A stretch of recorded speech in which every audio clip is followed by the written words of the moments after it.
ఈ మధ్య ముఖ్యమంత్రి గారు ఏదో అన్నారండి, మండదా అక్క, మండదా చెల్లి, మండదా అన్న, మండదా తమ్ముడు. ఇప్పుడు నేను అడుగుతున్నా, అన్నం పెట్టే అన్నా క్యాంటీన్ మూస్తే మండదా అన్నా, ఒక పరిశ్రమ కూడా రాష్ట్రానికి తీసుకురాకపోతే మండదా తమ్ముడు,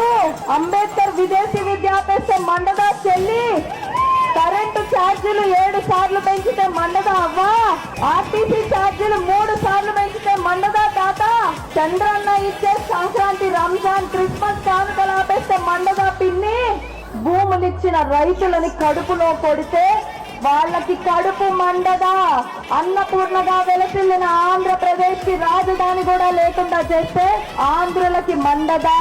రోజుకి 18 గంటలు మన రాష్ట్రం కోసం కష్టపడి ఇంతమంది యువత భవిష్యత్తు కోసం నిరంతరం తపన పడే నాయకుడు చంద్రబాబు నాయుడు గారిని 53 రోజులు అన్యాయంగా జైల్లో వేస్తే మాకు మండదా